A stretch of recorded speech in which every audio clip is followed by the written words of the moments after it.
Hello എല്ലാവർക്കും നമസ്കാരം. ഏവർക്കും മിലു കിച്ചൻ്റെ പുതിയൊരു എപ്പിസോഡിലേക്ക് വീണ്ടും സ്വാഗതം. നമ്മളിന്നിവിടെ വന്നിരിക്കുന്നത് ഒരു 4 മണി പലഹാരത്തിൻ്റെ റെസിപ്പി ആയിട്ടാണ്. നമ്മളിന്നിവിടെ ചെയ്തെടുക്കാൻ പോകുന്നത് നല്ല ക്രിസ്പി ആയിട്ടുള്ള ഒരു അച്ചപ്പമാണ്. അപ്പോൾ ഇത് എല്ലാവർക്കും തീർച്ചയായിട്ടും ഇഷ്ടപ്പെടുന്ന ഒരു റെസിപ്പി കൂടിയാണ്. അപ്പോൾ ട്രൈ ചെയ്ത് നോക്കിയിട്ട് നിങ്ങളുടെ അഭിപ്രായങ്ങൾ ഞങ്ങളെ തീർച്ചയായിട്ടും കമൻറ്റ് ബോക്സിലൂടെ അറിയിക്കുക. അതുപോലെ തന്നെ സബ്സ്ക്രൈബ് ചെയ്യാനും മറക്കരുത്. അപ്പോൾ ഇതിൻ്റെ റെസിപ്പി എങ്ങനെയാണ് നമുക്ക് നോക്കാം. നമുക്കിന്ന് അച്ചപ്പം ചെയ്യുന്നതിന് വേണ്ടി ഞാനിവിടെ പച്ചരി ഒരു 2 ഗ്ലാസ് പച്ചരി 4 മണിക്കൂർ വെള്ളത്തിലിട്ട് കുതിർത്തിട്ട് ഞാനത് കഴുകി വാരി പൊടിച്ചെടുത്ത് വെച്ചതാണ്. ഈ ഒരു രീതിയിലാണ് പൊടിച്ച് കിട്ടേണ്ടത്. നന്നായിട്ട് സോഫ്റ്റായിട്ട് പൊടിച്ചെടുക്കണം. ഞാനിപ്പോൾ ഈ രീതിയിലാണ് അരിപ്പൊടി എടുക്കുന്നത്. ഇത് നിങ്ങൾക്ക് വേണമെങ്കിൽ ഇടിയപ്പത്തിൻ്റെ പൊടി കൊണ്ടോ അപ്പത്തിൻ്റെ പൊടി കൊണ്ടോ ഒക്കെ നിങ്ങൾക്ക് ചെയ്തെടുക്കാവുന്നതാണ്. ഞാനിപ്പോൾ ഈ ഒരു രീതിയിലാണ് അച്ചപ്പം ചെയ്തെടുക്കുന്നത്. അതിനുവേണ്ടി ഞാൻ അരിപ്പൊടി പൊടിച്ചെടുത്തതാണിത്. ഇനി നമുക്ക് വേണ്ടത് ഈ അരിപ്പൊടിയും ഒന്ന് മിക്സ് ചെയ്യണം. അതിനുവേണ്ടി നമുക്കൊരു ബൗളിലെടുക്കാം. ഈ 2 ഗ്ലാസ് അരിപ്പൊടി ഏകദേശം ഒരു 1/2 കിലോ അരിപ്പൊടിയോളം ഉണ്ട്. ഇതിനു വേണ്ടി ഞാനൊരു 3 മുട്ട എടുക്കുന്നുണ്ട്. ആദ്യം നമുക്ക് മുട്ടയൊന്ന് പൊട്ടിച്ചൊഴിക്കാം.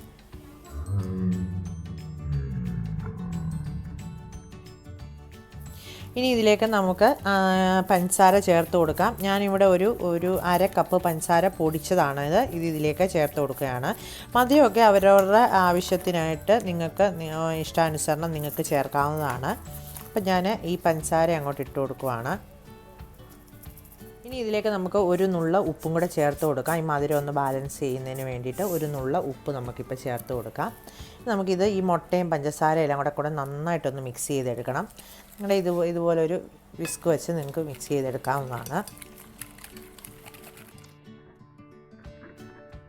മുട്ട നന്നായിട്ട് മിക്സ് ചെയ്തെടുത്തിട്ടുണ്ട്. മുട്ടയും പഞ്ചസാരയും കൂടെ നന്നായിട്ട് മിക്സ് ചെയ്തെടുത്തിട്ടുണ്ട്. ഇനി ഇതിലേക്ക് നമുക്ക് കുറച്ച് നമ്മൾ പൊടിച്ച് വെച്ചിരിക്കുന്ന അരിപ്പൊടി ഇട്ട് നന്നായിട്ട് മിക്സ് ചെയ്തെടുക്കാം.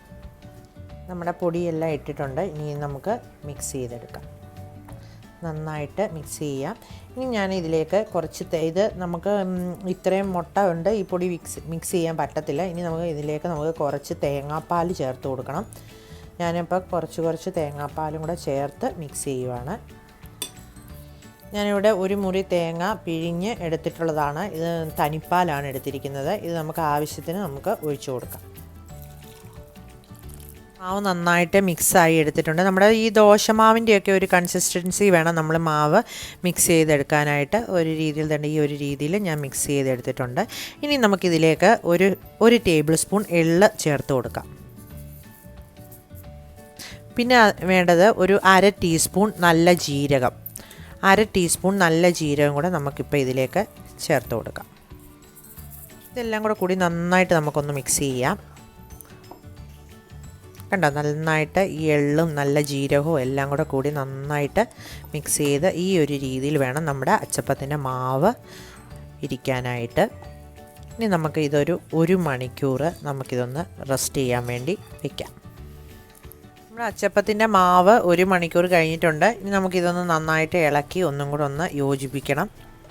നന്നായിട്ടൊന്ന് ഇളക്കി യോജിപ്പിക്കണം. ആ എള്ളും ജീരകവും ഒക്കെ ഒന്ന് നന്നായിട്ടൊന്ന് മിക്സ് ആവുന്നിടം വരെ നന്നായിട്ടൊന്ന് ഇളക്കി യോജിപ്പിച്ചെടുക്കണം. അങ്ങനെ നമ്മുടെ അച്ചപ്പത്തിൻ്റെ മാവ് ഇവിടെ റെഡി ആയി കഴിഞ്ഞു. ഇനി നമുക്കിത് വറുത്തെടുക്കാനായിട്ട് നമുക്കൊരു പാൻ എടുത്ത് അടുപ്പത്ത് വെച്ച് അതിലോട്ട് നമുക്ക് കുറച്ച് എണ്ണ ഒഴിച്ച് അതൊന്ന് നന്നായിട്ട് ചൂടാവണം. ഇനി അതിന് വേണ്ടി നമുക്ക് അച്ചപ്പം ഉണ്ടാക്കുന്നതിനായിട്ടുള്ള അച്ച് നമുക്ക് എടുക്കണം. ഈ ഒരു രീതിയിലുള്ള അച്ചാണ് ഞാനിവിടെ എടുത്തിരിക്കുന്നത്. ഇത് നമുക്ക് കുറച്ച് നേരം നമ്മൾ എടുത്തു വെച്ചിരിക്കുന്ന എണ്ണയിലോട്ട് ഇട്ട് വെക്കാം. എന്ന് വെച്ചാൽ ഇത് നന്നായിട്ട് ചൂടാവണം. ഈ അച്ച് നന്നായിട്ട് ചൂടായതിന് ശേഷമേ നമുക്ക് അച്ചപ്പം ഉണ്ടാക്കിയ നന്നായിട്ട് കിട്ടത്തുള്ളൂ. അതുകൊണ്ട് നമുക്ക് ആദ്യം ഈ അച്ച് നമുക്ക് ഈ എണ്ണയിലോട്ട് കുറച്ച് നേരം ഒന്ന് ഇട്ട് കൊടുത്ത് അച്ചൊന്ന് ചൂടാക്കി എടുക്കാം. നമ്മുടെ അച്ച് നന്നായിട്ട് ചൂടായി വന്നിട്ടുണ്ട്. ഇനി നമുക്ക് ഈ അച്ച് ഇതെടുത്തിട്ട് നമ്മൾ മിക്സ് ചെയ്ത് വെച്ചിരിക്കുന്ന മാവിലോട്ട് മുക്കി കൊടുക്കണം. ഇത് പ്രത്യേകം ശ്രദ്ധിക്കണം. ഈ അച്ച് ഹാഫ് മാത്രമേ മുക്കാൻ പാടുള്ളൂ, ഫുള്ള് മുക്കാൻ പാടില്ല. ഫുള്ള് മുക്കിയാൽ നമ്മുടെ അച്ചപ്പം ശരിയായിട്ട് ഇളകി വരില്ല. അതിന് ശേഷം എണ്ണയിലിട്ട് നന്നായിട്ടൊന്ന് കുലുക്കിയൊക്കെ കൊടുത്തു കഴിഞ്ഞാൽ അത് പെട്ടെന്ന് ഇളകി പോരും. കണ്ടോ, നമ്മുടെ അച്ചപ്പം ഇളകി വന്നേ കണ്ടോ.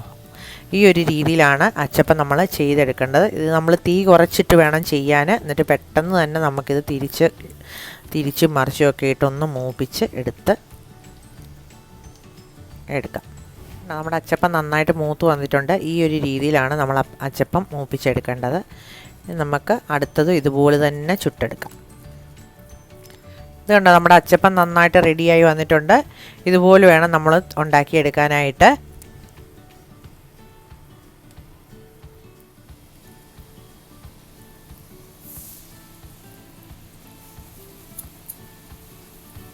നമ്മുടെ അച്ചപ്പം ഒന്ന് ചെറുതായിട്ടൊന്ന് കുലുക്കിയാൽ മതി. അപ്പം തന്നെ നമ്മൾ ഉണ്ടാക്കി ഇങ്ങനെ നമ്മൾ ചെയ്തെടുത്തുകൊണ്ടിരിക്കുമ്പോൾ തന്നെ പെട്ടെന്ന് ഇതങ്ങ് ഇളകി വരും. ആ കാര്യത്തിലൊന്നും നിങ്ങൾ പേടിക്കേണ്ട. ഇത് വളരെ എളുപ്പത്തിൽ നിങ്ങൾക്ക് ചെയ്യാൻ പറ്റുന്നതാണ്. കുട്ടികൾക്കൊക്കെ ആണെങ്കിൽ പുറത്തുനിന്നൊന്നും വാങ്ങിച്ചു കൊടുക്കണ്ട. നമുക്ക് ഈസി ആയിട്ട് ഈ ഒരു രീതിയിൽ നമുക്ക് വേഗം ഉണ്ടാക്കിയെടുക്കാവുന്നതേ ഉള്ളൂ. അപ്പോൾ നിങ്ങളെല്ലാവരും ഇത് ട്രൈ ചെയ്ത് നോക്കണം. നമ്മുടെ അരിയും കൊണ്ടൊക്കെ ഉണ്ടാക്കുന്നതുകൊണ്ട് നല്ല ടേസ്റ്റാണ്. ആ എള്ളിൻ്റെയും ജീരകത്തിൻ്റെയും ഒക്കെ ടേസ്റ്റൊക്കെ വരുന്നുണ്ട്. നല്ല രുചിയാണ്. നമുക്ക് ചായയോടൊക്കെ കഴിക്കാൻ നല്ലൊരു പലഹാരമാണ് അച്ചപ്പം. അപ്പോൾ നിങ്ങളെല്ലാവരും ട്രൈ ചെയ്ത് നോക്കണം.